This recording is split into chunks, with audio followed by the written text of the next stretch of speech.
What are you doing?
Alright, so we are going to be having LagFree now against iwL, and the first match is going to be ZT against Biggest. Again, we're getting into the teams of players I'm a little bit less familiar with, but ZT, I believe, is like A-, and Biggest is up there, kind of same range. I think he's B+ or so, but both players fairly strong. It's on Oxide, of course, which is a fairly, as we've talked about already, a fairly Terran-favored map, or so it seems from the complaints of players. I don't actually know how Terrans have said they feel about it, but Mech has been pretty strong on this map so far, causing a lot of grief for players. Protoss is saying that they have a hard time finding the angles, possibly similar to with Zerg. Although, that said, I've still seen a decent number of Zerg wins on this map, so we'll just have to see what the players have in store for us today as we go into game 1, spawning in the top position as the purple Zerg. We have LagFree ZT, and in the bottom right hand corner as the yellow Terran we have iwL's Biggest.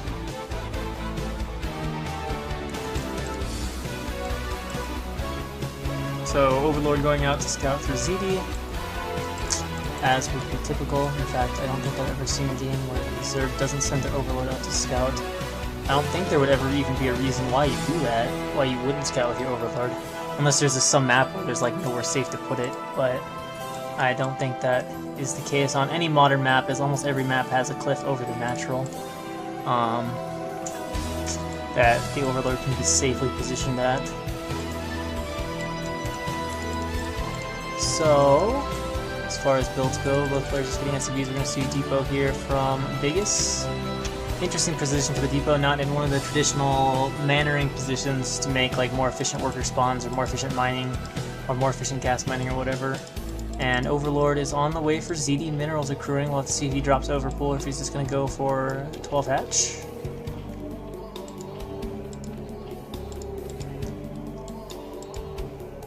And the SCV scout heading out here for Biggest. Going up over the bridge route, not going through the low ground center route. And CD is indeed going to make 12 hatch. So out goes the drone. Barracks is down here for Biggest. And perfectly timed there by ZD, can drop the hatch right at 300 minerals. And the SCV now marching on in for Biggest. We'll get the look at standard looking stuff here from ZD. We see Biggest is not grabbing gas, so we're not going to see any like super fast mech or anything like that. And the pull down like usual.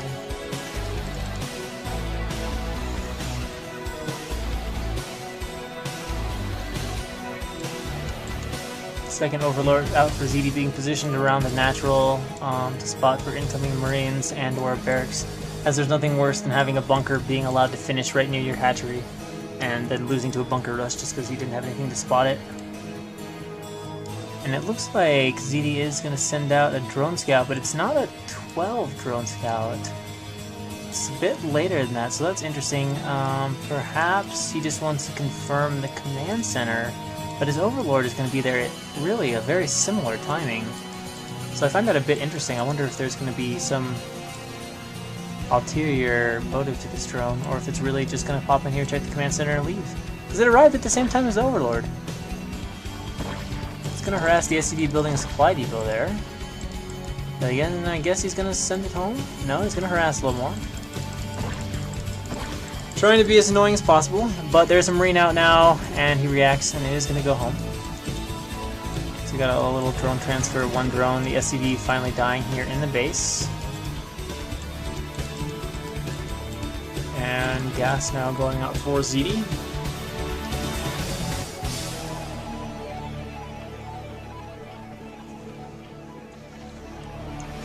And immediately drones to gas. Ling's gonna come down here, sit at the front. Of course, with a bunker going up, Ling's definitely not gonna do anything. Bunker is actually pretty far away from the command center. I mean, he has narrowed this gap down, but if Lings do make it by, it's gonna be real easy for them to run into the base, as there's no covering of the ramp with the bunker. So once they're past the bunker, you know, there's not a lot you can do. Nice little block here, leaving only this one little gap. Of course, without speed though, no run-by will be attempted. Especially not with 3 Marines in the bunker. Delair on the way for ZD. And second barracks down for Biggest. So we're gonna see, you know, a couple Raxes, Academy, eBay, and some tech.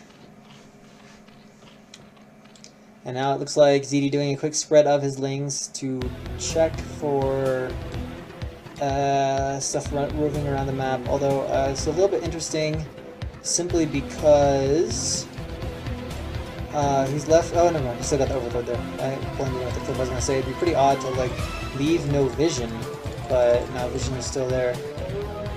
And wait, are people saying the stream is down, or I'm a little bit confused?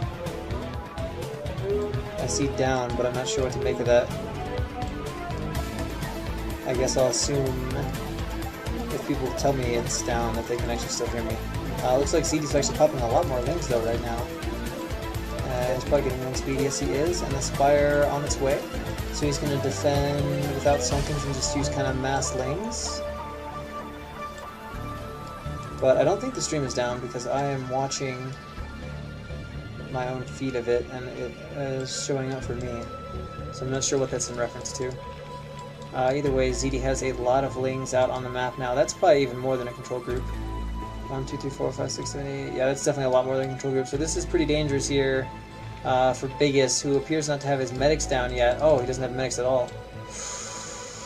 Oh boy. ZD comes real soon. He could cause major problems, although Biggest is in a pretty good defending position. But man, that's a lot of Lings. I think he's hoping that Biggest will move out so he can just pick him off. Snipes the SCV off with a few of those lings, but Biggest is not going to move out, at least not until those 2 measures. And he's probably hoping that Biggest moves out, he can confidently crush Biggest as he moves out, and then from that point, run in and try to end the game fast, or kill off all the turrets or whatever. Scan goes down, you can see all the larvae being saved. Spire goes up.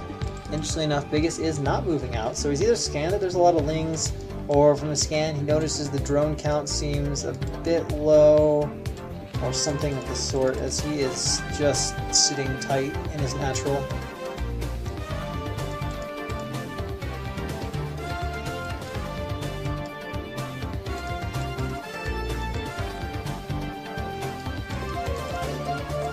Well, it looks like he won't be going anywhere until Muta's are out, which they are now. He's going to go 2 barracks into tech, getting a second missile turret there, covering his barracks. Already has 2 up over there in the main, and has 4 up in the natural.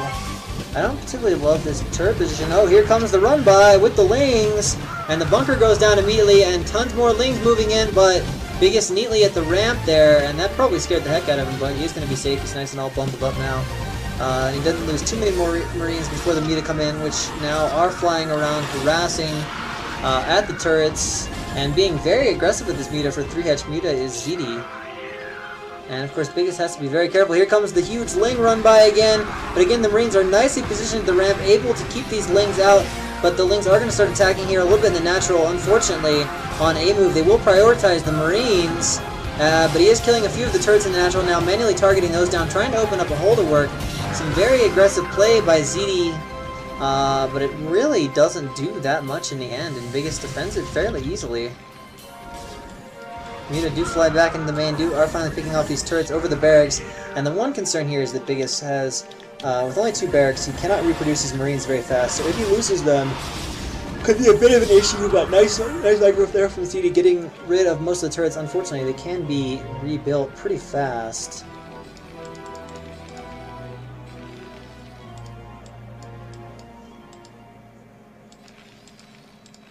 Science vessel on the way now for Biggest though, so he's going to have the vessels out pretty fast for obvious reasons. And as Muta's still trying to do damage, ZD being very insistent on damage despite the fact that, again, he's on 3 bases. He doesn't have to be amazingly aggressive in these situations. And again, the Muta from ZD flying in, picks up another Marine, but decides he's really not going to stay there and fight. Gotta be careful though, almost lets the Marines, or the Mutas in range to where the Marines can kill him. Looks like some more lings coming up here from ZD, who's keeping a lot on the map at all times. And that looks to be the method he wants to use to deal with Biggest moving out, is just Marine with a large Muta ling flank. SCV being sent out here by Biggest. Muta picking up the Marine, and now going for the bunker. And a radiate goes down on the Muta. Muta being split out. There we go, gets out pretty quickly. And still a lot of Muta left. Sometimes you see players, if they react quickly, they try to put the Muta over the Marines to like irradiate them down further. Although, of course, unless the Marines are in hold position, the speed with which they kill one Muta is obviously super fast.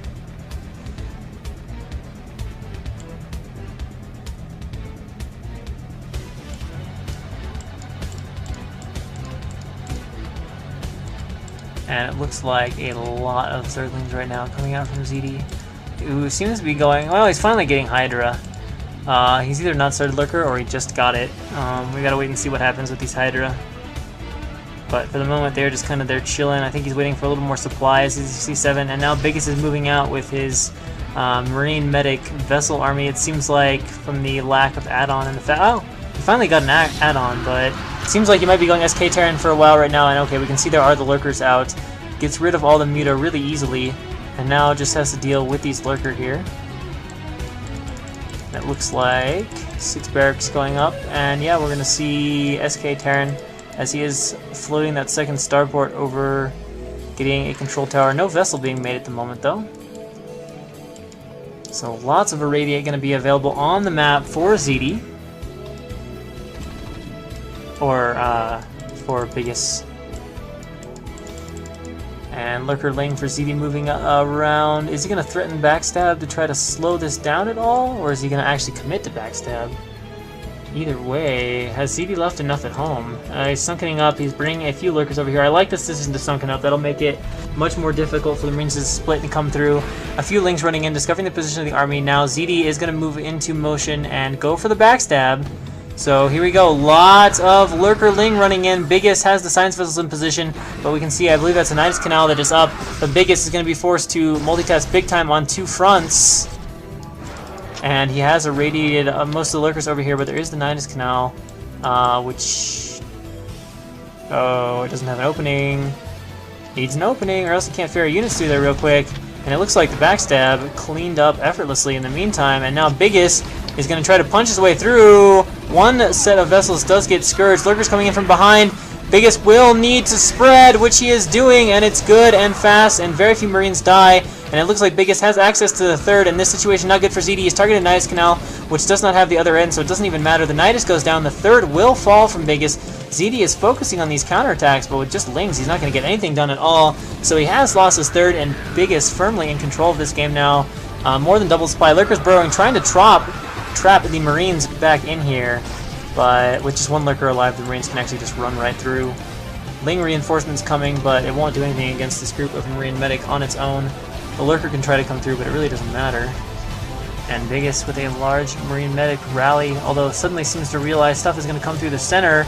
Moving now to intercept it. He has found it, and he's going to force a cancel on these Lurker eggs.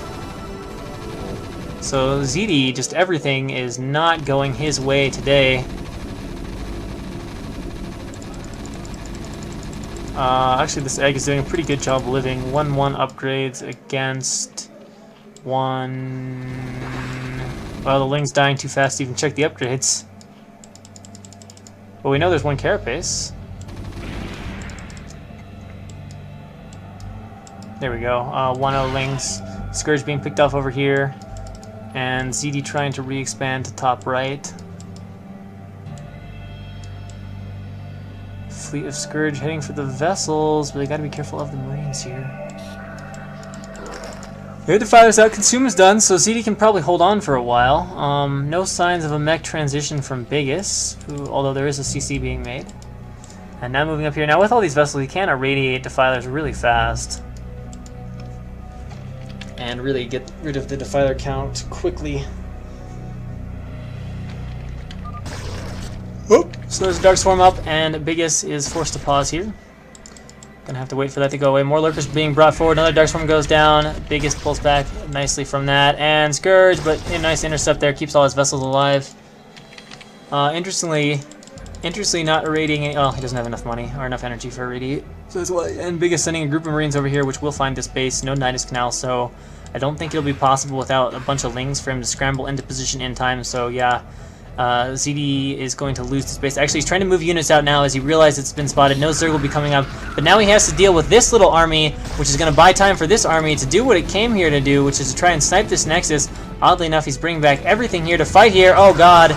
Little bit of a miscontrol there by Biggest, who loses all of that. But he has quite probably bought enough time for these Marines to kill off that hatchery.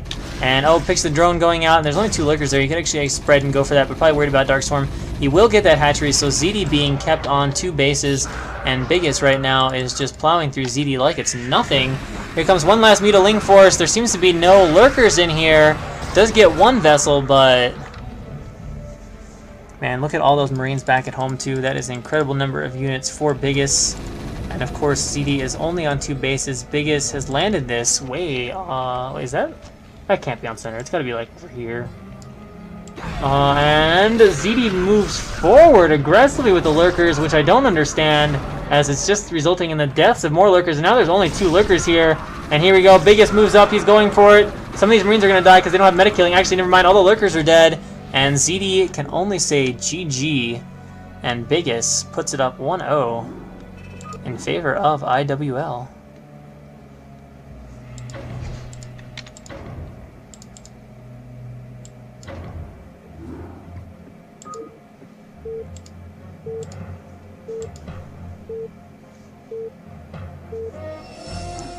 important win there by Biggest. Off to a good start here. And of course in this next game we are going to have Sacred from LagFree, no, from iwL, and Gundan from LagFree. Gundan is a Protoss player.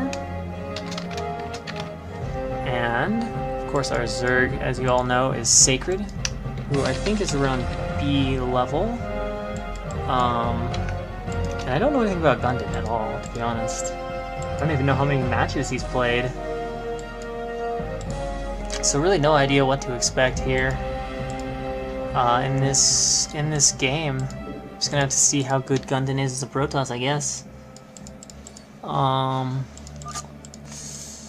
I don't know. I mean, Sacred isn't super strong comparatively in the context of this league, but again, we just don't know about Gundan. All we know is he's from LagFree, so he's from South America. So we could see aggressive builds. It's certainly a possibility. And of course the map is Coliseum, a map you guys should well know by this point in time. It's been used in Brood War since 2009. It has the in-base main with gas. You can get a third pretty easily, and if you get the third, you've got like high ground defense for it, so it's pretty easy to get and hold 3 bases. But then after that, kind of becomes any man's game. It has the creep and stuff outside of the base as well. It can be used in matches like this. So we will be starting and spawning in the bottom left-hand position as the purple Protoss. We have Gundan, and in the top position as the white Zerg we have Sacred. So let's get a look here at Gundan's play and see how he matches up against Sacred.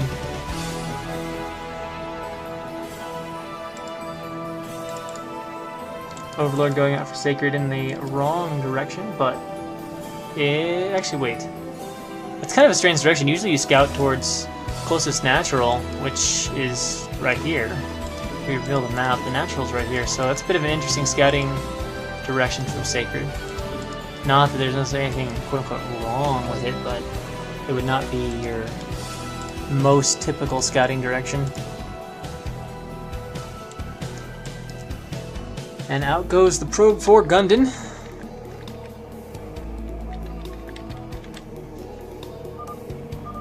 Saying pause, hopefully the replay won't be all freaked out. And that is... oh, never mind, it's after pylon. Forge here for Gundan, yes, and then gateway here, and then he'll have a little 1 or 2 hex gap, so a nice little wall here from Gundan. Who's already getting a nice look at Sacred's base. You can see he's going to 12 hatch, but he'll be able to be annoying and block that, slowing down the 12 hatch as much as possible.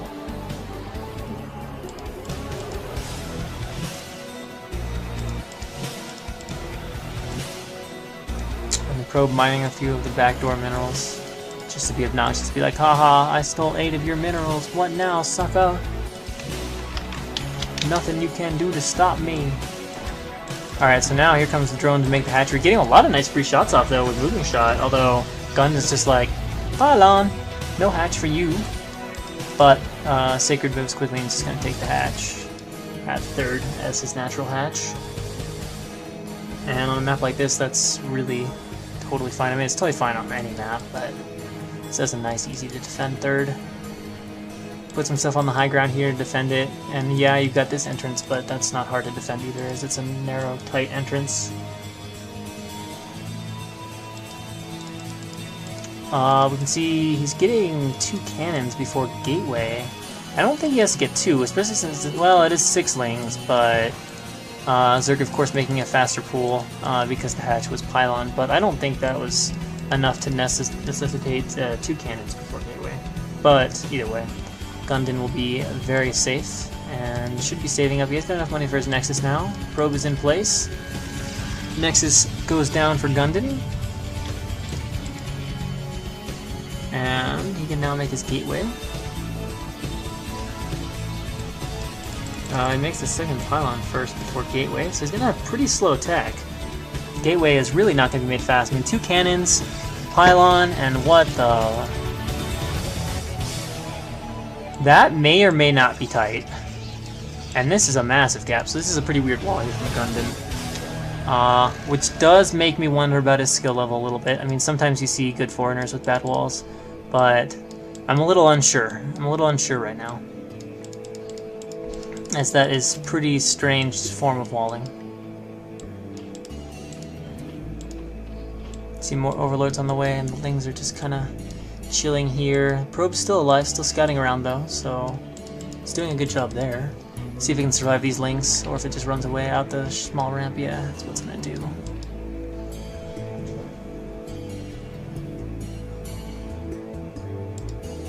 Being chased by one Ling, and the other Ling's being put into blocking position so that Gundin cannot get in. And Gundin with the probe transfer to the back door. Oh, that's really well timed. Nice, nice, nice. One was already carrying minerals, so it was trying to run around too fast, but Gundin does notice and sends it back.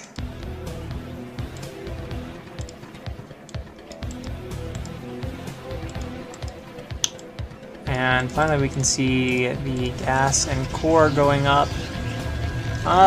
Timing isn't terribly slow, but the core is 10 to 15 seconds slower perhaps than normal, you could say. And there's the Stargate, because normally you can have this about 4:30 and Gundin has it about 4:45-ish. But if we compare the Spire timing, we can see the layer's not even done yet, so of course there's definitely going to get a few kills here. Zealot's attacking off the creep colony here, doesn't want to get some kind of weird contain. So he's going to cut off that creep link and get the creep to vanish, which vanishes really fast. Wow. So that is now gone, and of course the main reason that's there is so that Zerg could have a way to put creeps up to defend the main base if he needed to. As, you know, eventually you can creep here at the top, but you have to have this base done and the creep spread, so they needed some way to have emergency defense if required.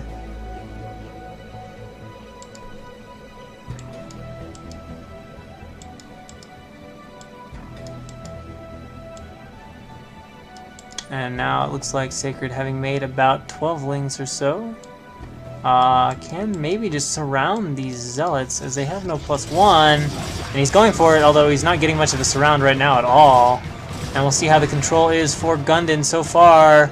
It's not that great, but he is scared and running back to his cannons. Can Sacred trap one of the Zealots?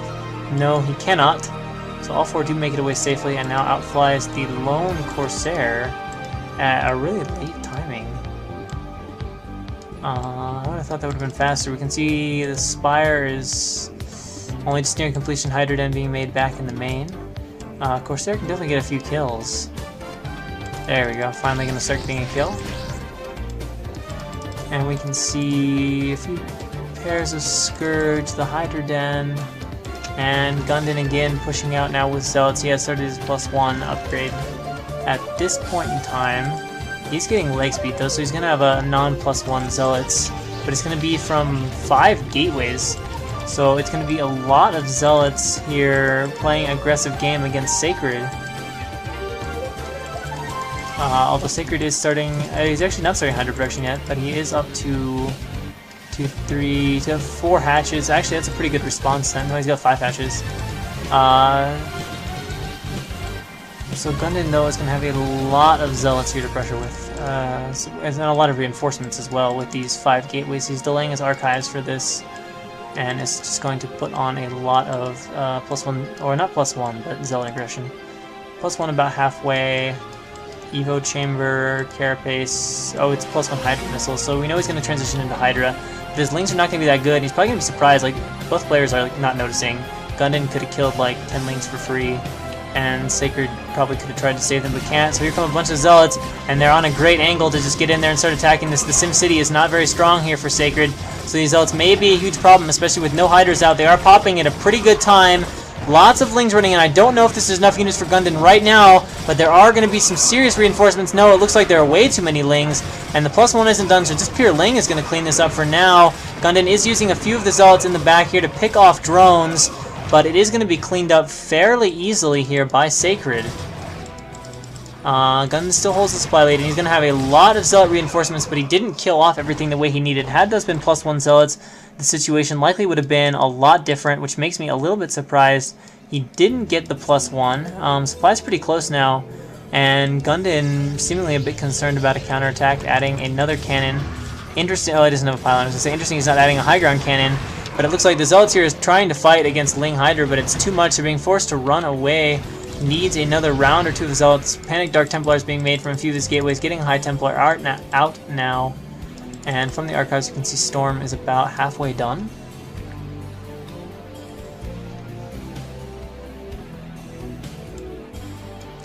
And more Hydras pouring out. And oh, TT. Oh, it actually attacks the Hydra. And Sacred says YOLO and goes for it, but there's not that much defense at the front, and if Sacred breaks through, it's going to cause a lot of problems here for Gundam, as it's going to take his Templar a while to get enough energy, and he's just going for it right at the front. Overlord's coming down very slowly, I think. I think one of these dots might be an Overlord. Yeah, but very slowly. He's got one of the cannons, he's got both of the cannons now, so the front gate is down, and we'll see if he continues the Hydra Flood. There we go, we have high ground cannons finally being started from Gundam. It is a pretty good map for defending Hydra Bus. Nice backing up by the Hydra there to bait the DT into the Overlord range. Able to pick that off. And now cannons are being remade here for Gundam. But will it be enough in time? Sacred is definitely just pumping large numbers of Hydra. The Templar does have Storm, but is it just a lone Templar? And yeah, it kind of seems like it actually. So we'll see if he baits this, if he expects this. Oh, he eats a lot of it. Storm doing a lot of damage, softening those Hydras up significantly, but again, it's going to be a lot of reinforcements. Bit interesting he doesn't have all of his hatcheries already rallied to the front, as he can continue to pressure this as much as he wants. Gundam finally getting more cannons up, but still has just that one Templar to rely on. And now we have a lot of Zealots pushing out. I'm not sure if that's the right decision against 5 Hatch Hydra production, but Sacred is not connecting his units up very well, and allowing Gundam Zealots to be pretty effective. DT is picked off, and now he can just micro against the Zealots, or maybe just run away. But Sacred seems a little bit disconnected here. He needs to kind of join up his armies, and then he can resume pressuring. But this might have bought enough time for Gundam to get a few more Templars out, regenerate that energy, and kind of stabilize at the front base and be okay. We can see behind this, he's actually going to try to take a third.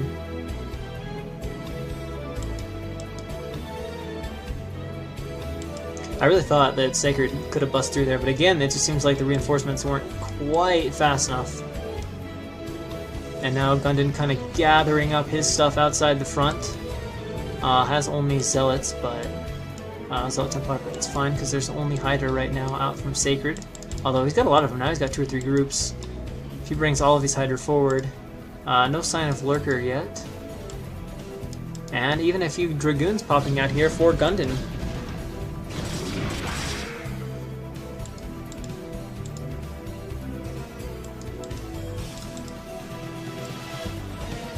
So here we go, Gundam Army moving out into the center of the map. I guess still finding the stray Overlords, which unfortunately are still slow. Speed, in fact, is not even being researched. So these are going to be slow Overlords for a very long time.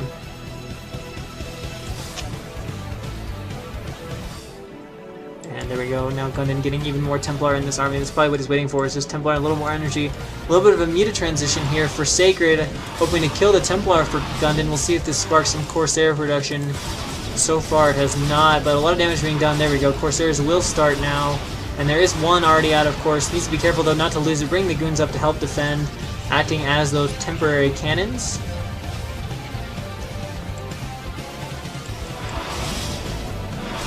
And the Meta again continue to pick off probes. This is one Corsair though, so they don't have to be all that terrified of it, but I don't think he knows or realized yet. But now he realizes one Corsair, and a little bit careless there by Gundam, losing just the single Corsair by itself. But now the goons are helping to defend. There is a Templar there, but the Meta count not super high, although he does pick off one Templar no problem. So nice job there by Sacred. And if he can continue to pick off Templar, he can keep the army of Gundam to the point where it's non-threatening and Mass Hydra can hold it off. But if the army gets Templar, then he's going to start to have major issues. But the army size definitely growing, about 40 supply up here for Gundam. And here we go, Muta swinging around towards the bottom base. And they will camp the cannon there. He's microing against one cannon, which is not really necessary. There we go. Down goes the cannon. The probes again forced to pull, so nice job here delaying a lot of mining time as well for Gundin. But the issue is Sacred doesn't have a third base or a fourth base of his own.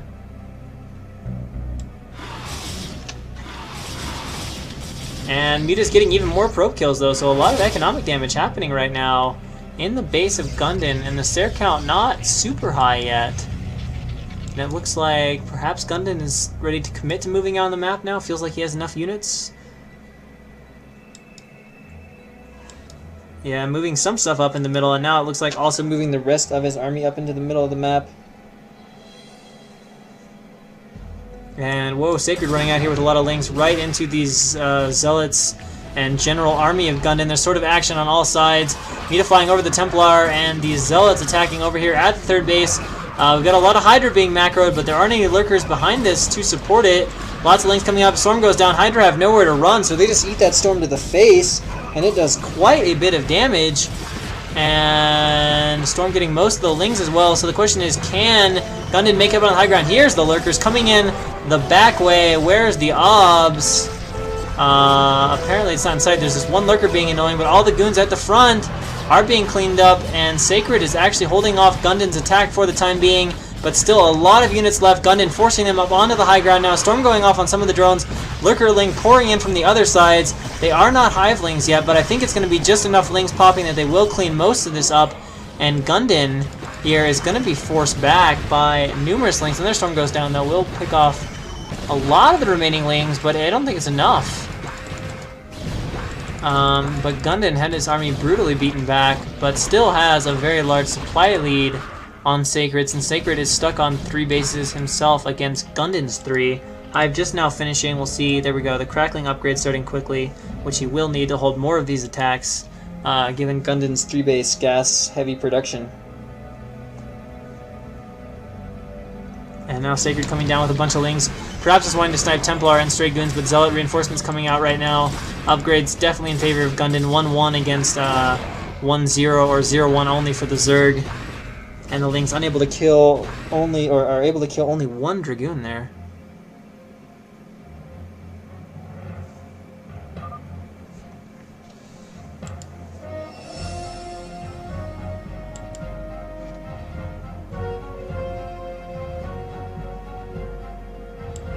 And Gundin actually taking a 4th base. An annoying pesky ling is going to come over here, but Zealots are on top of this, chasing it over, so they'll be able to get rid of that dude. There we go, it is picked off. And at the same time, Sacred moves over to take his 4th base, but with Sacred's 4th base being at the same timing of Protoss's 4th base, the situation not looking all that rosy for Sacred, especially given the large difference in supply as well. 69 supply against 133 supply. So even after some time to stabilize, still pretty much double supply here for Gundin.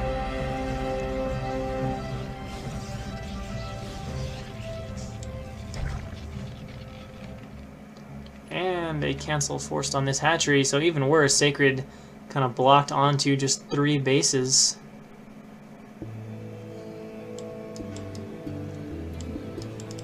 Whereas Gundin going up to 4. Oh, another drone that was being sent out is picked off. And Sacred has amassed a decent army of Lurkerling, which it looks like he's going to use to camp these 3 bases. But is Gundin just going to run in here?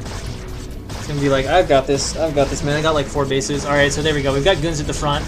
So this is much better control here from Gundin, as goons do eat the lurkers alive. The lings are going to need to be sent in.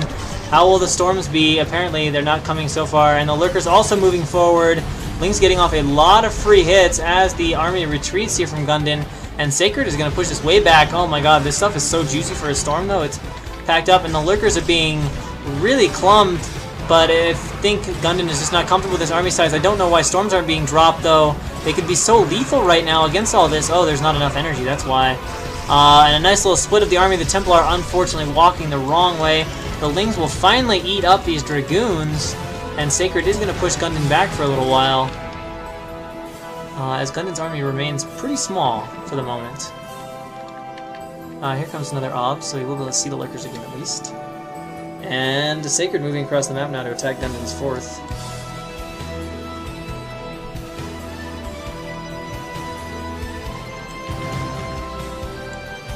And it is a pretty large army. Oh, there's no Templar there. This is actually a bit of a concern. He needs to like try to wall this off. Goon's trying to go up the ramp, but the high ground cannons are really strong. A lot of the Lings are dying, and if all the Lings die, I don't think the Lurkers themselves can break it, especially with the army of Gundam coming up from the other side. And it looks like Sacred realizes is trying to leave, but as he does, Gundam's army arrives and is like, we're not sure you're going to actually leave this place. It's going to be sort of your graveyard. Lurkers burrowing again. Storm going down on clumped Lurkers. So Storm getting way unnecessary number of kills, probably 4 or 5 Lurkers dying to just that single Storm. And Gundam retains his 4 bases. Has started to mine out a little bit. Sacred, on the other hand, is not. It's one of the advantages of Zerg, is they do generally mine out slower because you spread your stuff amongst the bases a bit faster, and generally don't have quite as many workers to begin with.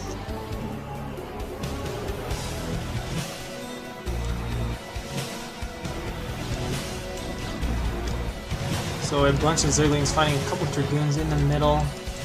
Gundam has 2-1, Zerg also has 2-1, so Zerg is actually caught up in upgrades.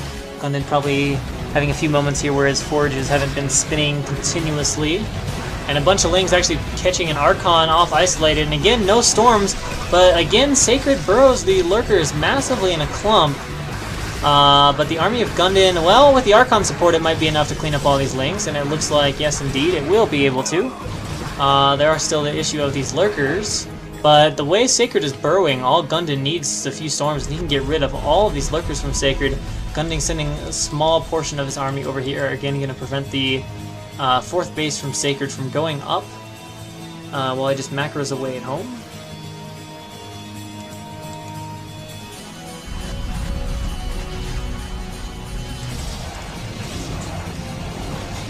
And yeah, down goes that hatch. 3 Archons up there, way too much for any Lings to deal with.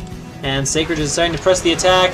I don't know what the fuck this is from the Lurkers, man. Super burrowed, and it was just the last gasp attack, and Sacred can only say GG. And Gundam ties it up 1-1.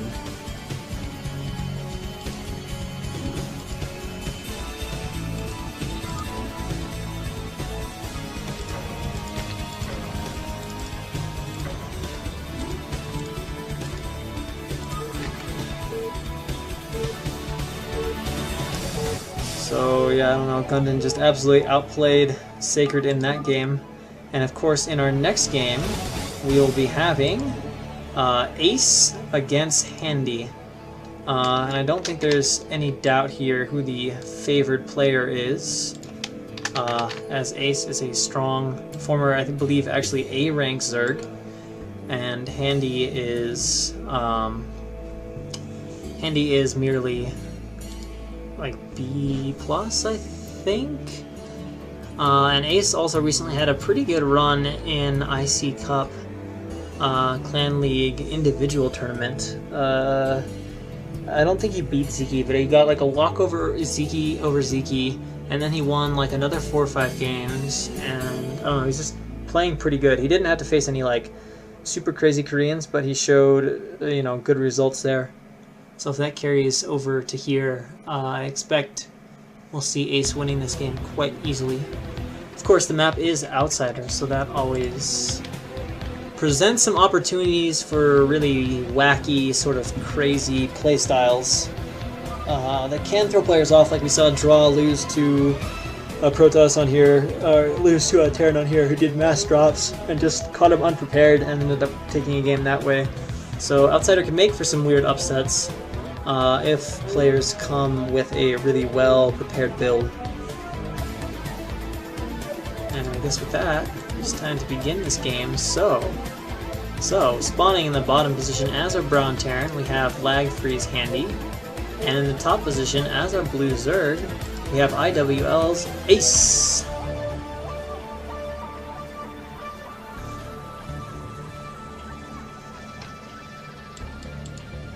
So we got obviously drones, SVs. Not much to say here about the beginning of the game, especially since we've covered the players. But I will say I'm curious to see if anyone has a nice prepared strategy. Unfortunately, it seems like something we don't see as much in the foreign scene anymore is people that have taken the time to really prepare something map-specific and like creative. I'm still waiting to see something really cool on Outsider, but I don't really see anyone playing Outsider as like the way it can be played. A lot of times I'm just seeing kind of this implicit agreement that we're going to play, you know, kind of a center game and just play it sort of normal. Whereas then you have the possibility to do like a bunch of drop play and be like dropping everywhere or whatever. But we haven't seen that. We do have forward 8 racks though here from Handy, so we're going to have some early aggression.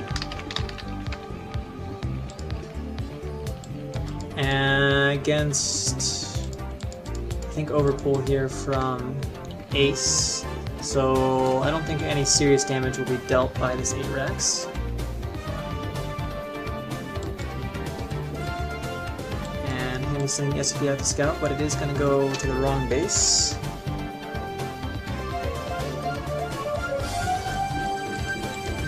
Time. We'll just have to wait and see here how many Lings Ace is going to save up. It looks like he might save up for all 3. In fact, that does look like what he's doing.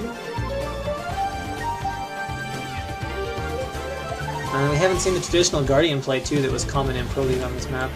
Actually, it looks like he might only make 1 pair, 2 pair of Lings. Will he make a 3rd pair? It seems the answer is indeed yes.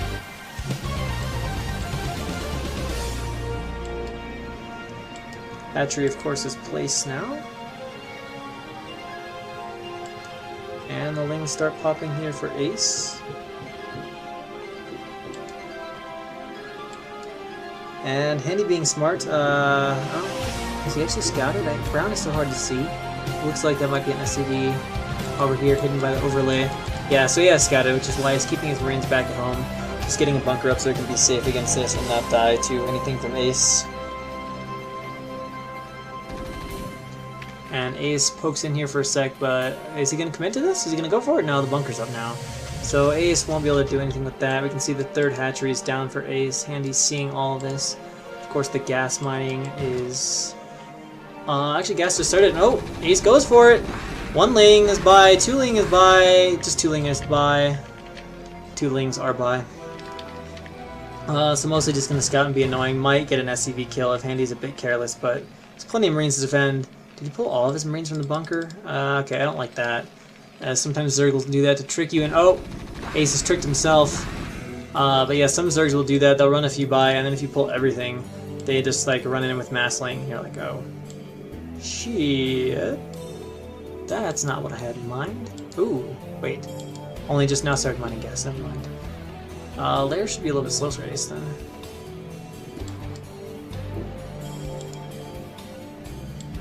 Oh, look at this. Look at this.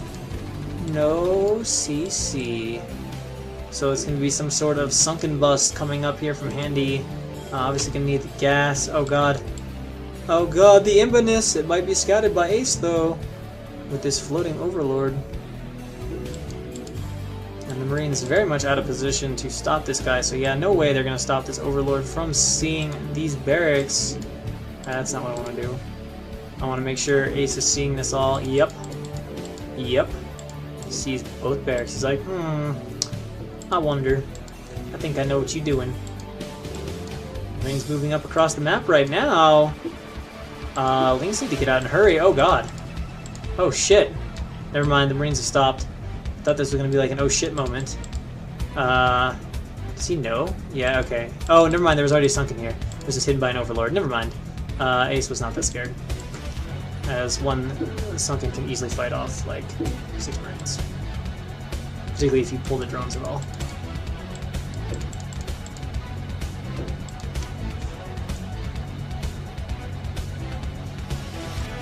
So a few more Lings have popped for Ace, who is going to get speed. He's got his lair done. He's getting the 2nd creep colony.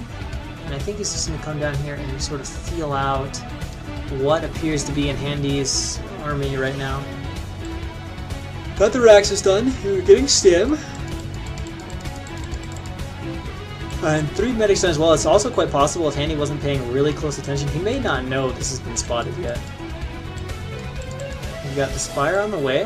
Lings are going to run in here for Ace, and they're finding a lot of Marines without medics, and a bunch of kills, so nice job from Ace there, and only loses a few Lings in the process. So definitely thins out the number of Marine Medic here. And of course, Handy's still without an expansion.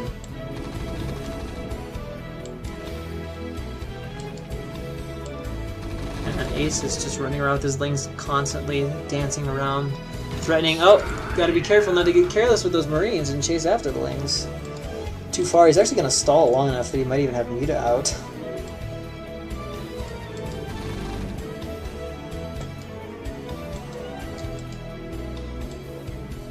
Ace just constantly threatening the possibility of run by here, and now Handy moves across the map. Ling's running in, but there are way too many Marine Medics for Ace to deal with. We can see a third Sunken going up.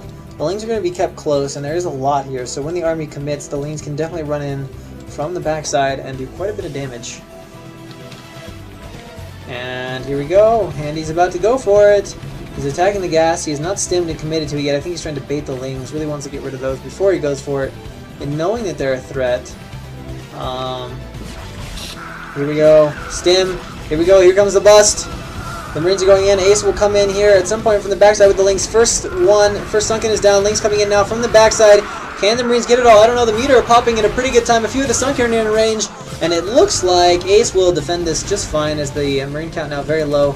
And with the Muta coming out, he will be able to pick them off one by one. Oops. A little bit of miscontrol there from Ace. As he fails to pick off a Marine there, just takes a little bit extra damage. And now Ace is going to be way ahead.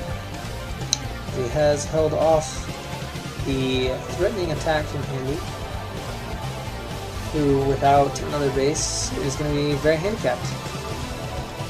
Still has a large army, but there's nothing right now in the main to defend. He can just go bomb all the SCVs, which is exactly what he's doing. And Handy is just going to go for the counterattack. He has no way to defend the SCVs, so he's just going to have to leave them here to die. And Ace is adding more Sunkens. He has Muta out. He probably just needs to add one or two more. But Handy's going to have 0 eco at this point. Honestly, Ace could just camp with the Muta if he wants. You can see Handy gathering everything up. He's got to wait on his medics, which is just giving Ace more time. 4th Sunken Colony being morphed. The SCVs pretty much are done with. Handy now decides to run, which I don't really understand. And here comes the bus. Marines charging in right now. Muta-Ling runs forward, lots of Muta-Ling, and 4 Sunken Colonies. Will Handy pull back? There we go. He is pulling back, but it's too many units. And Ace has this. Handy says GG, and the score goes 2-1 in favor of iwL. Rep is continuing on for a while after the GG. And he still hasn't left the game. Is this the premature GG tactic? I don't know, because like everything's dead. I don't know what to say, but I think we can safely say that Ace has won this game. This is the GG into don't leave the game tactic. Stuff is still moving around, so Handy is still in this game. I don't know why this goes on. Does he actually stay for elimination? What the fuck?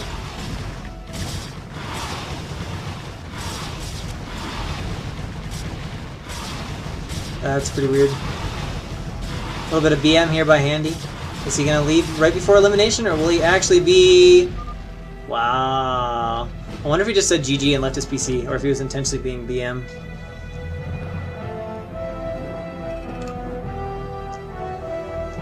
You don't usually see a player get eliminated very often, especially after GGing. So we're going to be going into set 4.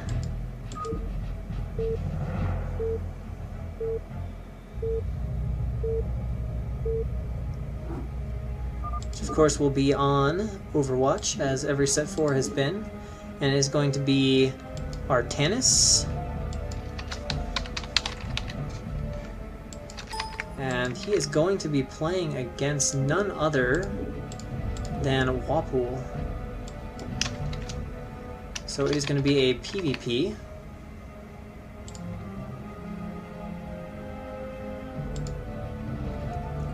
And the map is Overwatch. Artanis, pretty solid player.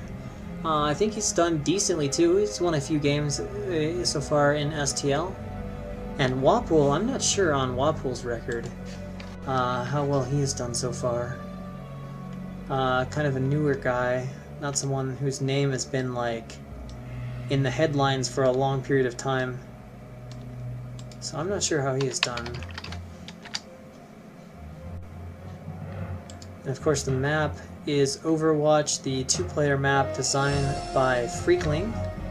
Or I'm pretty sure it's Freakling. I sometimes confuse the map makers, but I know Freakling has made a lot of the maps that are considered better than the others. And again, it's another mirror. Protoss being sent out. There's been a lot of Protoss. A lot of Protoss, a lot of Zergs, not that many Terrans. We did see a Terran play on this map. I'm trying to think of who it was. I think it was last week, and they did win. But it might have been a bit of a mismatch in skill. It looks like WaPo is 1-1. And yeah, so 1-1. Artanis has won a few games as well in the Clan League. So I'm curious to see how this match will play out, because WaPo to me is still a bit of an unknown as a caster. So spawning in the top right-hand corner on Overwatch as the red Protoss, we have Artanis. And in the bottom position, as the teal Protoss, we have WaPo.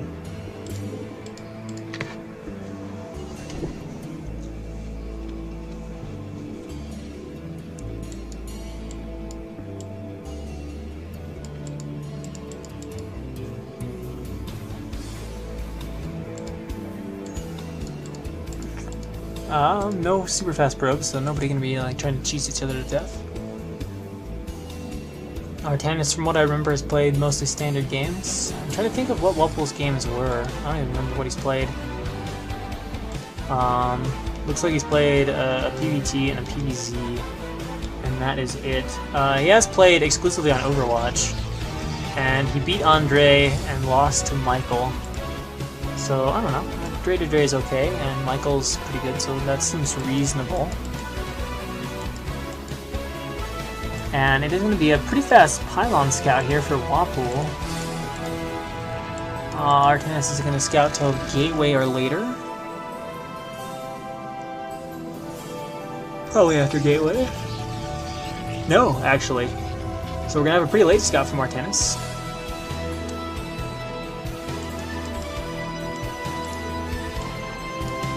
And given how early the probe is sent out, he'll have plenty of potential for harass, mana pyloning, any sort of obnoxious probe behavior. Although he's starting with the pylon attack, it looks like Artanis will send his probe to just kind of say, hey, off the pylon, man. Can't just stay there and camp that. And now the probe from WaPo dealing back. Artanis is committing to chasing it with a probe? Wow, that's a bit interesting. So the probe is being chased around by Artanis' probe, a bit odd. And Artanis now scouting after his core, so fairly late scout by PvP standards. And Artanis, yeah, leaving this probe to chase, that's really odd. Both players are getting core first before Zealot, although, well, I was going to say both players are, but it seems that WaPo may not be making a Zealot. And it looks like, oh, no, Artanis is, what the fuck? Oh, okay. I was like, please tell me this is not a 2-probe chase. That would really be making me lose my mind. Okay, so it's going to be just no Zealot here for WaPo, so WaPo's going to have a pretty fast Dragoon. Should be starting right about now. It is a bit faster than Artanis's, although not by much. And now there's a Zealot out, so finally a probe has been pulled to not chase the probe. So the Zealot will begin his workout, and he will chase the probe for a little bit until his buddy Dragoon can come out and finish the task for him. Range on the way for both players, and pylons coming up.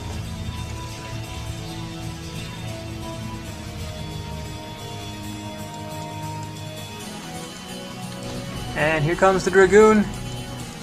Is he gonna kill the probe? One shot away.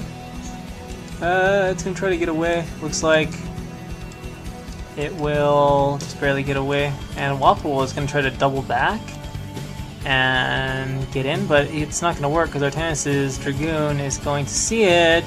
And WaPo's like, oh, I gotta run away. So we're gonna have Dragoon fight in the middle. Who gets first shot? First shot goes to WaPo. At some point here, Artanis will have to retreat. given that. And actually the probe getting a few hits. Artanis staying a little bit too long. Wapol not willing to go further, knowing that the second goon could be out. We can see second gateway for Artanis, second gateway for Wapol as well. And a robotics goes down here for Wapol at 29. And a third gateway from Artanis. I thought he might do that because of his late scout. It appears he is not getting the robo though. So he's going to have his 3 Dragoons very fast. Thankfully for him, there is no sign of a Citadel here from Wapol, or we would be seeing a very, very short game.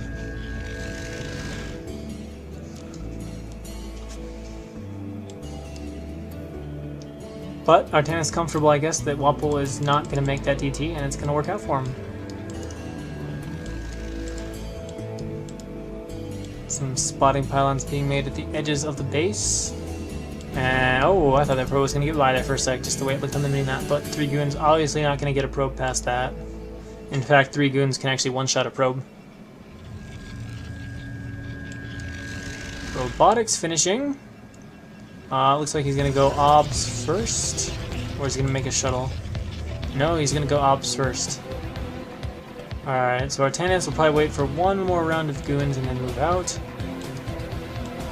Interesting that he has this ramp perfectly blocked, but is still leaving 2 goons to block the inside of his ramp.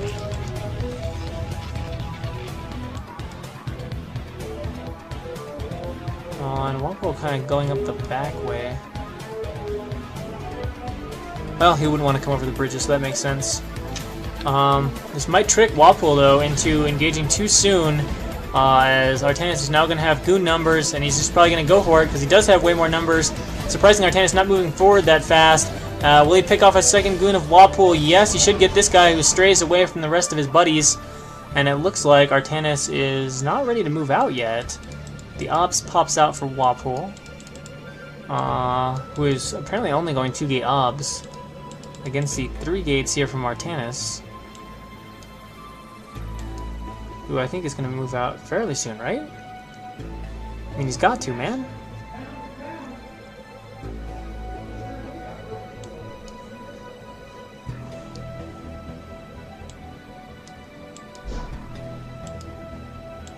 Zealot walks on top of the high ground, and a bunch of goons moving forward.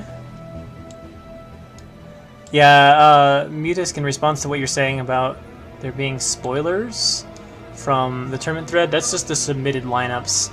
So it could still be 4-0, and even though there's 7 games listed, it would just be a 4-0. The last 3 wouldn't be played, so it doesn't give away any spoilers at all.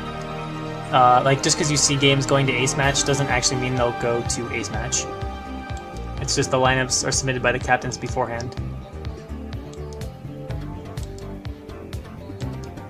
Alright, so what is the goon count? What are the goon counts? 1, 2, 3, 4, we got 6, we got 10 against 4, 8, 12. We got about 12 goons here and a few zealots.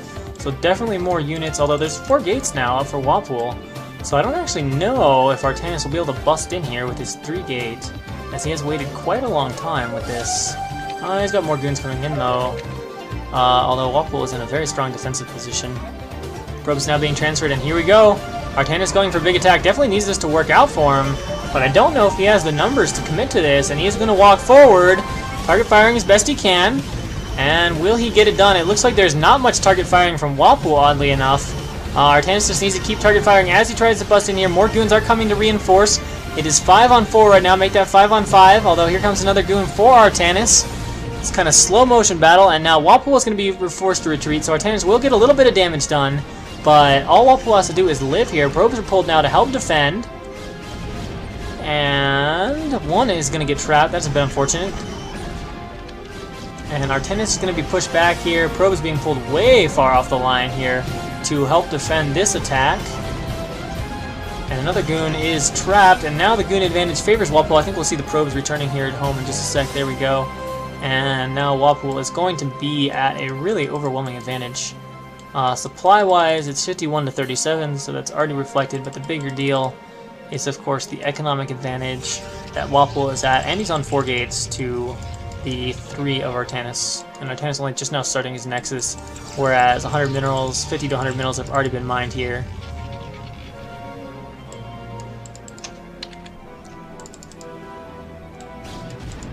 Oh, the observer for Artanis getting killed off now by Wapul. And you can see the minerals per minute is already 150 higher for Wapul than Artanis, and that is only going to increase with time. Supply almost doubling now for Wapul. And Artanis is actually forced to make zealots. Wapul adding in a few zealots of his own, sending his obs over there to check what Artanis has. More and more zealots coming out. There's going to be leg speed here pretty soon, so I think we're going to see some sort of kind of legs goon attack that will probably present big issues for Artanis, as Wapul had a unit advantage coming out of that and is on 4-gate production, and he's making zealots. They actually come and spawn a little bit faster than dragoons do. At the moment, Artanis is not even making units, so yeah, Wapul is going to gain a huge unit advantage here. I mean, the supplies are about to double. Well, maybe they won't quite double yet. It's hard to tell, because Artanis is finally getting his natural up.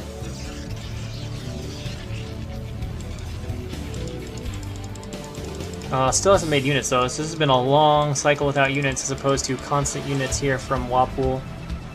Immediately starting zealots in all those gateways very nicely.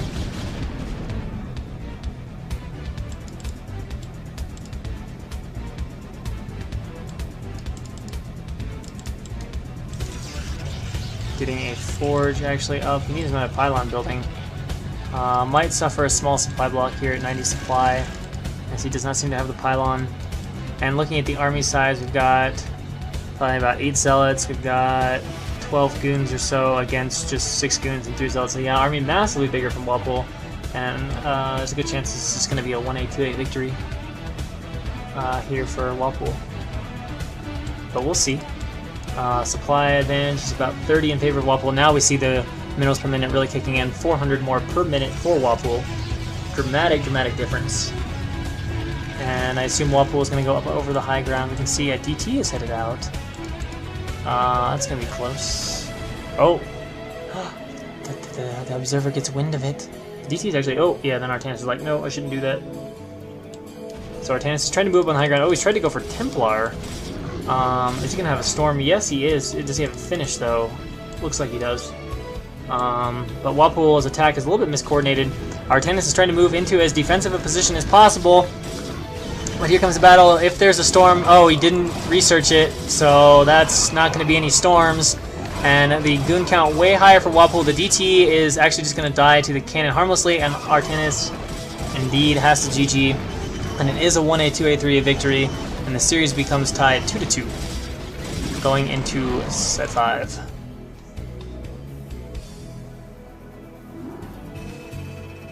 So yeah, I don't know. Artanis, the way he did that, ended up kind of all in with that 3-gate, but he gave Wapul enough time that Wapul had expanded and gotten to 4 gates, so wasn't able to get the damage he needed done.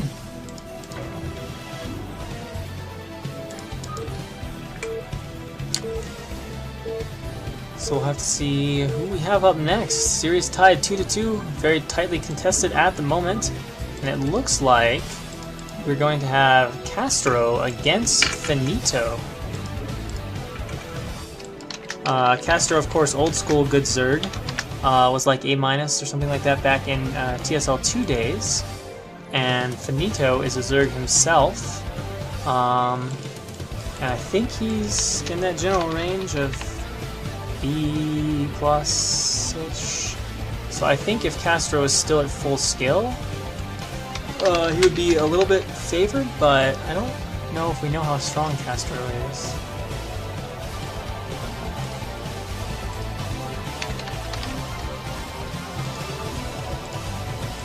I'm gonna try to see if there's any stats on Finito, so we can get an idea of this player, or even where he's from. He's from Russia, actually. He's listed, I think, as Russian. RO is Russia, right? He has 10 games. He's 50% in them. He's 50% in ZVZ as well. I'm trying to see if these games are recent, though. No, they're mostly Gambit's Cup games. He's played only once in STL. And he lost in that game to Dragon, who has actually been pretty hot of lately, so...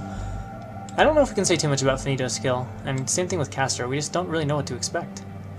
Map is Tau Cross, it's a 3-player map, so we got a little bit of rotational symmetry. Oftentimes one player ends up with a scouting advantage as they get to scout first, which is quite nice.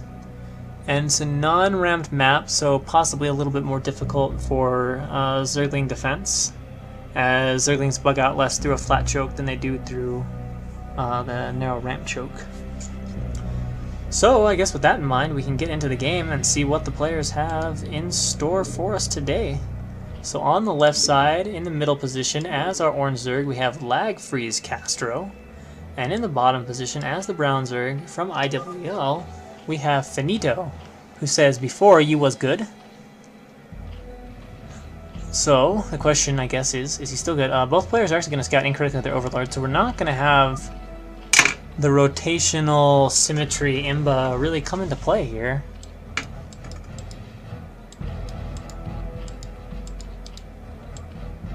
So now we'll just have to watch and pay attention closely to the builds of both players. Says, but never ZVZ, with what I believe is meant to be a smiley face. And Caster says, M2, I don't know if that's meant to be me or meant to be me too, or what that's meant to be. Overlord not being made, so it looks like Castro is going to be 9 pulling. Finito, on the other hand, has an Overlord. Finito says, "I talk about you." And there is the 9 pull from Castro.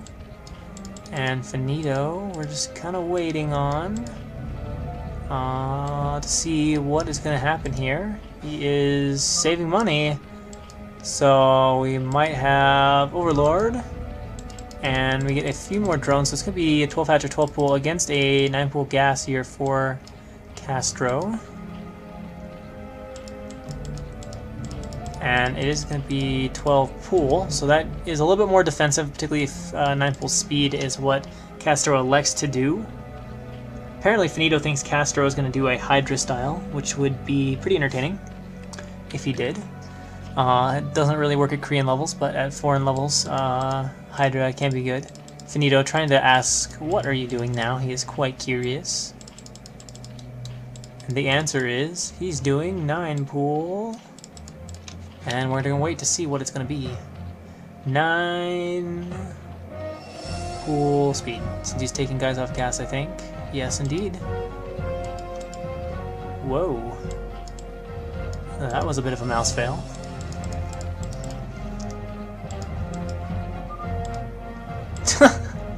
Finito is so chatty. Wow. Alright. This is like ZVZ interview style. Alright, so here come the links down from Castro. More are, of course, on the way. And we'll see if he starts his lair immediately with that 100 gas. Yes, he will. So we're going to have quite fast me to follow up as well. And a bunch of lings here popping for Finito. They're going to be out in time. So it's just a matter of not succumbing to the mobility advantage here. Oh, Castro slightly botching it, but almost picks off a ling. And now he will go to work on the hatchery, so now we have to wait and see. Mobility, got a ways to go. The lings are out though. A drone or 2 is pulled off the line for defense for Finito. We need to just wait on reinforcements now. Speed is about to kick in. A lot of damage being done to the hatch. Castro again has very large mobility advantage. He can also come in here, attack the hatch, peel some off, wait for good arcs, see what he can do, but he's just kind of popping in every now and then, going for a quick attack on the hatch. Actually could try for the drones that get out in front.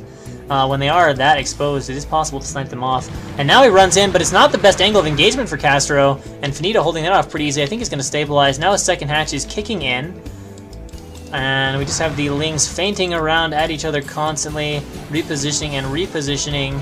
Castro trying to run in here a few times, but I think Finito is going to be just fine. He is going to have his speed kicking in now.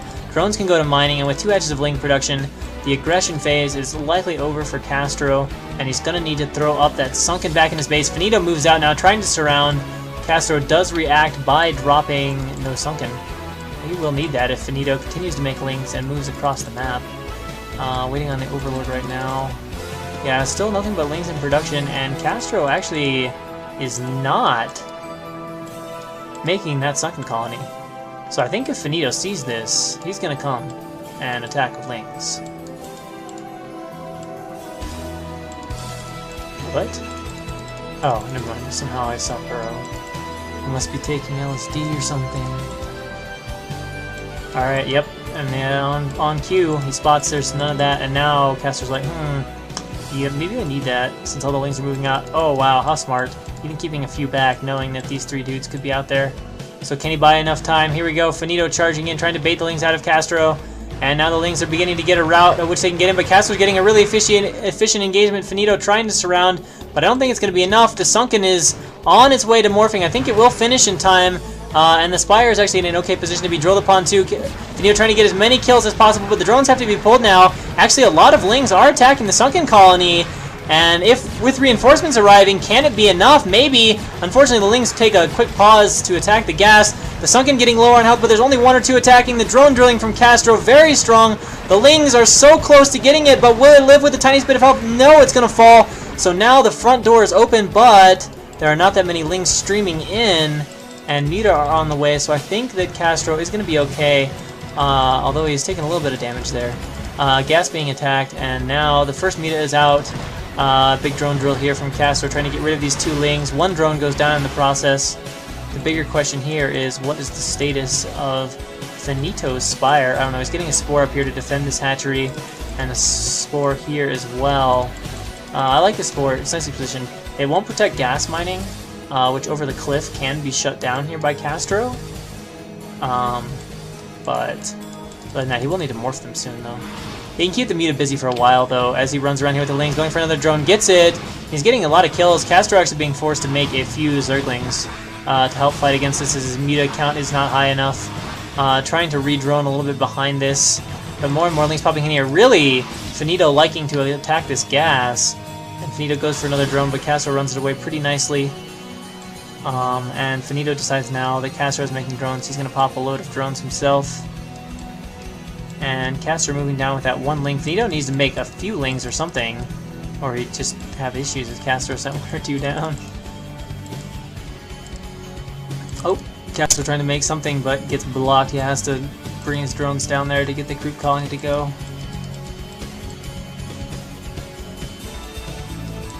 And a second creep is being added here near the gas to defend that, which I assume will be a Spore colony as well. But if Finito stabilizes, he's going to be in a pretty strong position, although he's actually behind in supply right now. Some of that supply of Castro is his Mutas. Drone count-wise, they're pretty even, but Finito has access to twice the larva and twice the gas, which can definitely become a problem in the long term. Oh wow, nice timing for these 2 lings to sneak in. But the Sunken's been remade, so never mind. And there's 2 lings there, so that's not going to do anything. And Castro is just kind of re-droning here fairly hard. Trying to get his economy back up. Whoa, ling's being cancelled. Decides he wants the money back. And his Spire is actually still not even started, so that's really delayed as far as the Spire goes. That's delayed enough, it could present a problem. Castro will be able to expand without any difficulty if he just wants to bring a few Muta at home.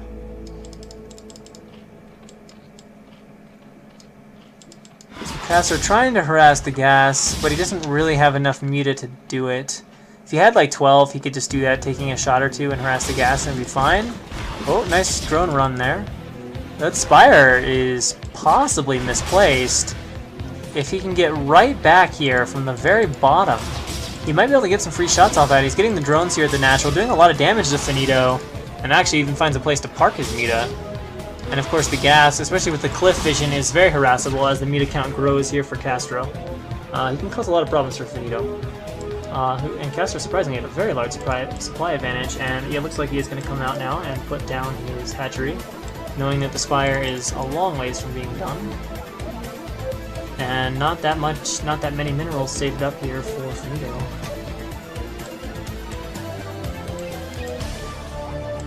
So I think Castro may get himself back in this game quite nicely.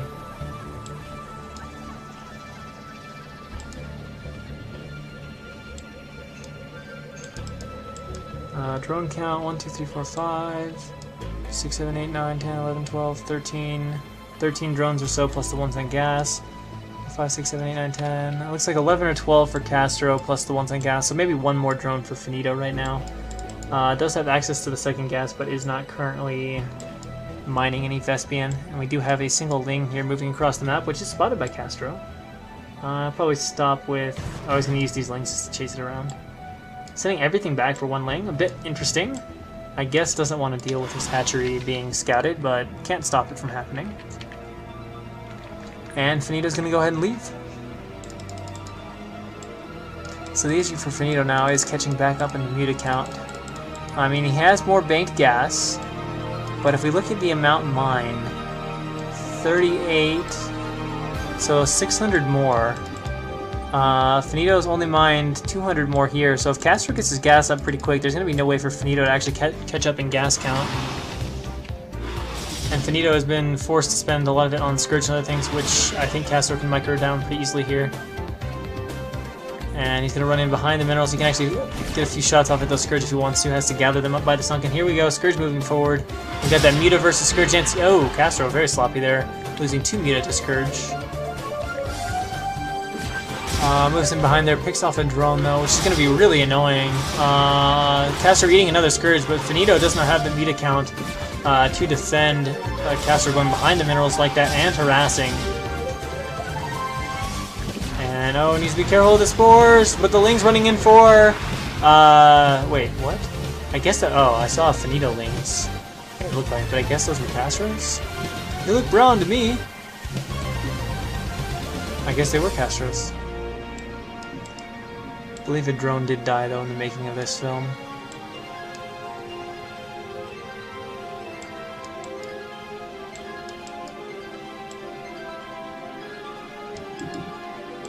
And more Muta coming out for Castro, who has taken his gas now, and is now starting to mine it, so what is the difference? And they're going to stabilize fairly equal in gas. I don't know who actually has more Muta. Supplies have evened up a bit now. And so we're going to go into a really very even mid-game. Castro, oh my god, the Scourge, holy shit. Does Castro have enough Muta though? I don't know, he's eating so many freaking Scourge, what the fuck? Apparently he doesn't need micro though, because he just won that battle. So Castro unconvincingly at the Muta lead, and with Finito having no way to catch up in Muta count, I think this is going to be a fairly nice situation for Castro. That's one way Finito could get back into it. As he is, oh, well, both are on their way to air carapace. Finito having slightly faster air carapace. Bit interesting, he opted to fight before that kicked in.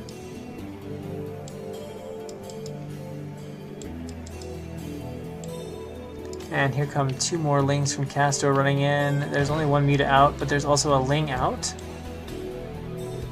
But with the Muta of Finito right there, he will pick those guys off. Can they get a kill? I don't think so. No.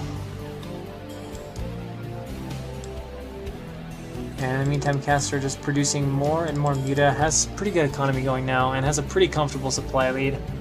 So I think he's at a pretty good place in this game now. You could definitely, at this point, start microing down the natural hatchery gas if you wanted to, but actually Castro just wants to take a third base. Get a third gas. He wants to say, look, Finito, if you want to stay in this game, you gotta come to me and stop me from getting this base. Which, oddly enough, Finito is trying to do with his vastly inferior Muta numbers. And oh, it's 2 carapace already.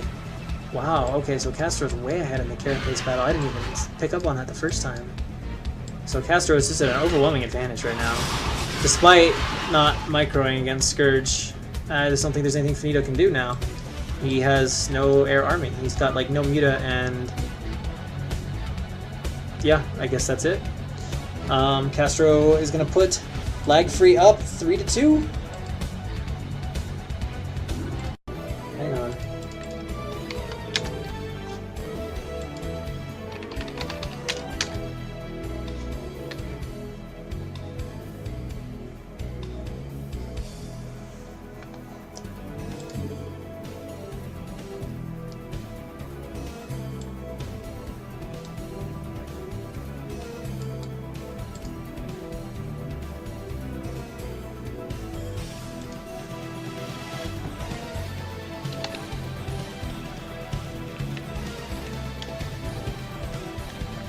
Okay, so we had a temporary scare of streams going down, but that appears to be resolved, so we can go back talking about the players. Dandy is Protoss. I don't know if he plays TVP or not.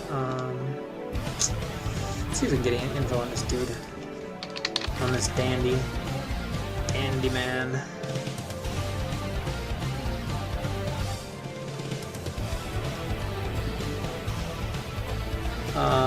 And Justice too. Justice played a lot of events. Like I said, he's known for like epic BM. That's kind of become his trademark thing. Oftentimes relating to lag, but sometimes relating to other things too.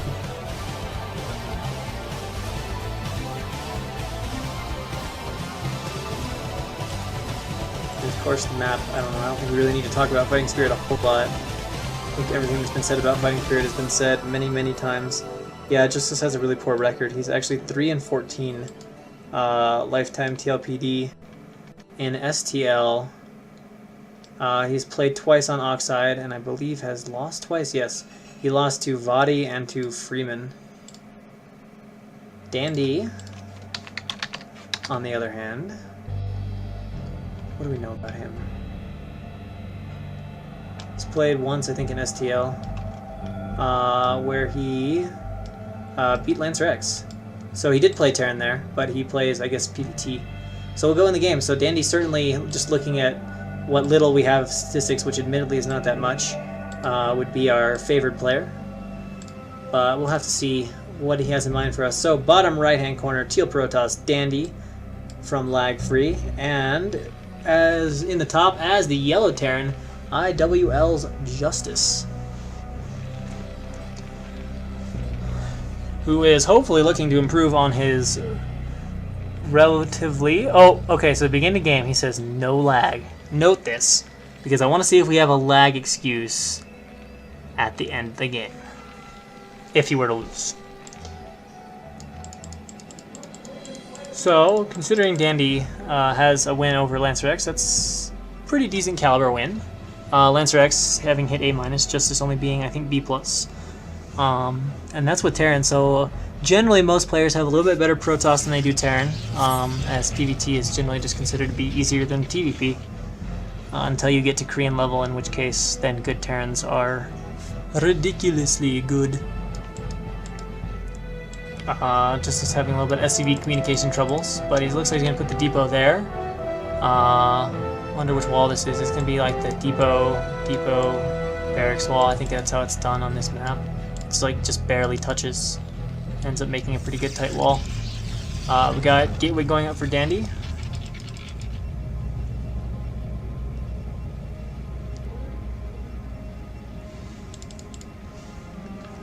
And there is our gas.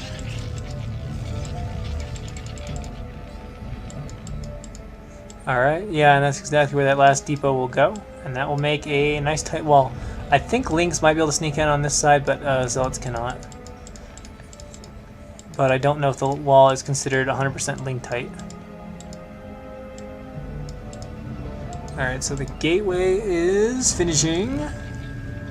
Zealot or not? Nope, core, right to core. And Justice is going to start attacking, hacking away at that pylon.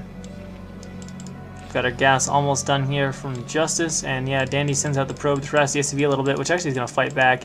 Dandy doing a nice little bit of stop micro here, trying to get the edge on it, but SCVs are super imba and tanky. And yeah, Dandy's going to send out that probe to scout now that was playing with the SCV. And a Marine on the way here for Justice, and here we go, factory. Factory. Oh, he's gonna put the factory as part of the wall. All right, so that'll definitely make a nice tight wall. And he can just add the machine shop there. The only danger in this, it's a fine wall. The only danger is if you somehow lost control of your wall, you would have to like lift your factory away and/or lose it. Oh, look at this. Oh wait. I hallucinated. This is not a factory. This is a supply depot. This is a supply depot, and there's the factory.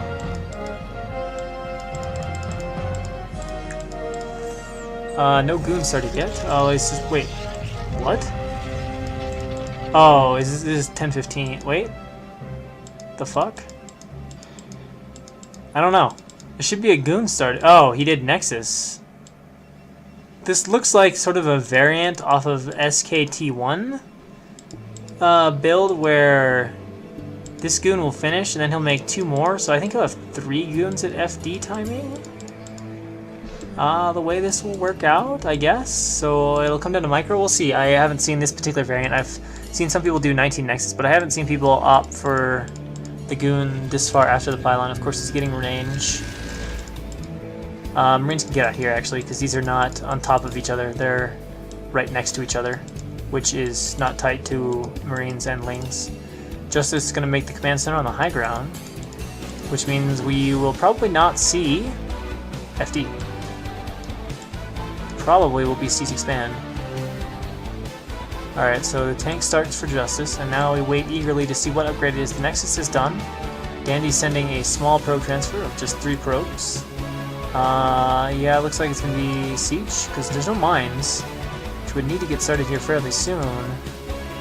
Yeah, okay, so Justice is actually just going to do Siege Expand, which Dandy I'm sure will be fine with. It's much more comfortable to play against Siege Expand, in my experience as Protoss, since you don't have to worry about early vultures or map control or aggressive stuff. You just kind of can sit back, relax, get your 3rd early pass if you want, do whatever.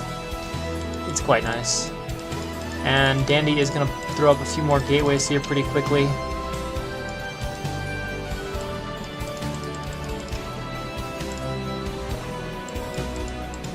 And we can see eBay going down and the CC about to finish and be floated out. Oh, SCV is going to try to make it in. Will it see anything useful? Nope. It sees the 2 gateways, but nothing else. Interestingly, going to 4 gates before Robo. Which is actually okay since this is FD, there's no mines that he has to worry about. So life is good. Tanks sieging up. Bit of what I'd say a risky siege. As if there were goons right outside the front, they would just walk in here and kill those tanks too easily.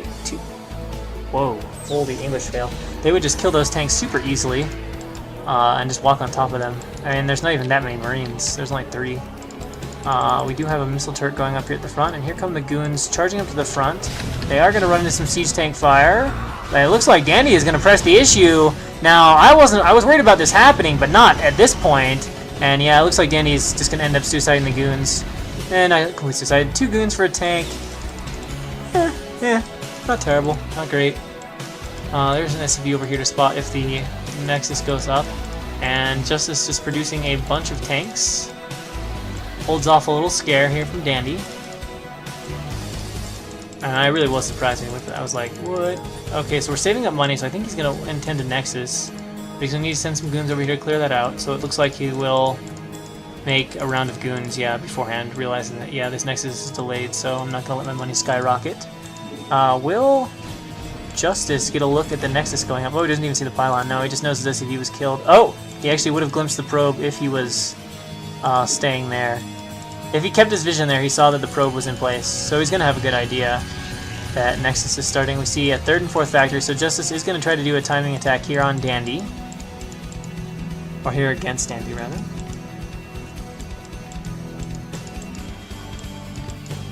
At some point, you got to think Dandy's going to get a Robo. Yeah, there we go. So he's going to be playing very much in the dark for a while here against Justice. Who has 1 tank way at the front. SCVs, double SCVs, all the way. All the way. One of them's actually going to make it out, but it could be intercepted by a goon placed here. Yeah, so here we go. Boom. Really not getting any information. Spotter barracks floating out. Tanks away at the front, though, trying to make sure he's got room to come out quickly with his 4-fact timing. We got vultures on the way. Mines are being researched. He does have 2 shops, but is making a vulture here from the 1. And in the meantime, the Robo facility going up, the observatory going down, as well as the Citadel. I have a strong feeling he might make a shuttle behind this, especially if he makes a round of Zealots. Really useful to have against these timing attacks. You don't want to make a lot of Zealots. Pure Goon is generally better, but you at least want to make a few. And sieging up here, trying to pick off what he can. The spotter barracks will allow for a shot on those front Goons. And Dandy, nice quick reaction there, moving back. Another SCV really trying to scout, but constantly Dandy is blocking Justice from really getting any firm vision. Now we see the Observer on the way. Are we going to see a round of Zealots? I am very curious. Count is equal right now. Yeah, definitely no sign of a CC from Justice, so we're definitely committing here to this timing. But he's got to be careful, because Dandy's had this base for a while now, and it's going to have some pretty good production here going on. Yeah, there's the shuttle. Where's the 4 Zealots? Come on, they got to be coming. Looks like first thing we're going to have is 3 more gateways. Gotta make Zealots, dude. Okay, here we go. Justice coming on down with the good old timing attack. He's got his tanks way in the front. Holy shit, if Dandy is on top of this... Oh, nice siege, though. Dandy backs up. So be a little bit careful here. There will be lots of Vulture reinforcements, although Dandy has a pretty good number of Dragoons right now. There's the Zealots, and now he just has to do the usual job of delaying this.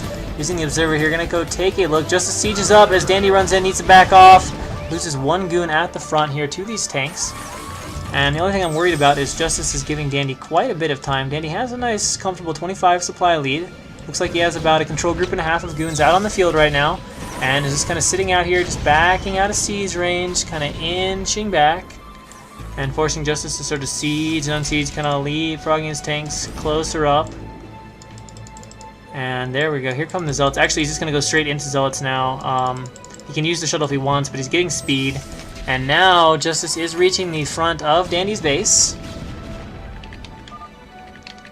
And Dandy just kind of sitting out here repositioning goons. He has loaded up his shuttle. We can see turrets going up from Justice. But Justice is still a long way from Dandy's base.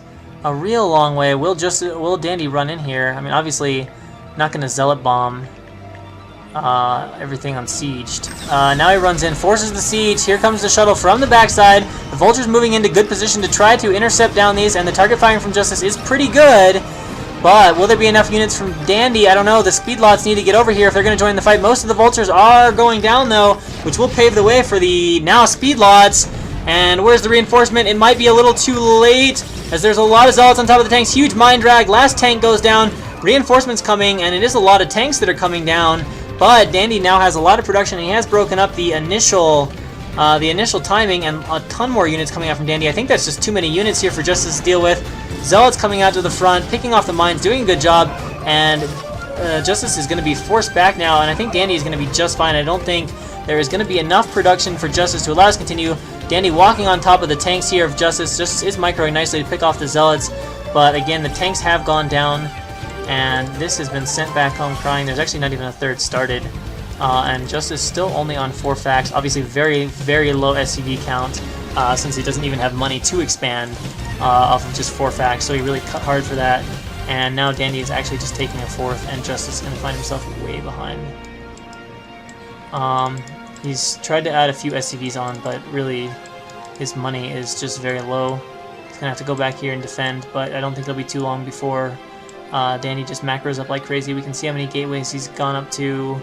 Looks like he's got actually 11 gateways. So yeah, huge production here. 40 supply lead for Dandy. And nice timing for the Vultures to get over here. We'll have to send a few Dragoons over here and clear this out. Oh, he actually has them in place. We'll have to send another probe out here from the 3rd base, though.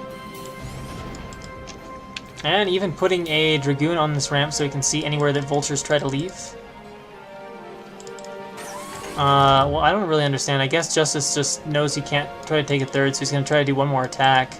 But he's only got like 8 tanks, and Dandy is on a bajillion gateways. So I think this can just be a move toss. I don't even think he really has to spread anything, and this will just win. So here we go. Here comes the attack. He's not even waiting for all of his goons. Actually, he's going to wait. Oh, pretty epic mines, though. If Justice wasn't getting anything to help him, that was going to be it. Wow, these tanks are way far back, though. Justice not doing a good job keeping his tanks all together. Dragoon's nicely positioned to deny this turret here at the front. And again, look at all the units. 148 supply to 81 supply for Justice. And Justice leaving a little bit of stuff unsieged here in the center. Trundling on down towards the front.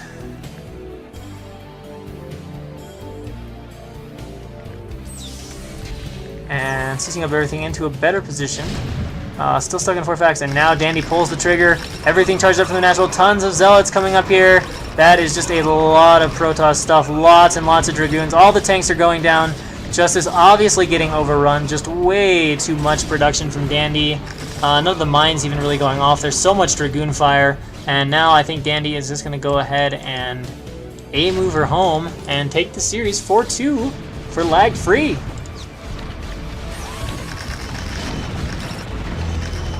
Yeah, just tons of production. I'm surprised we're not even seeing even more macro, and Justice just leaves the game.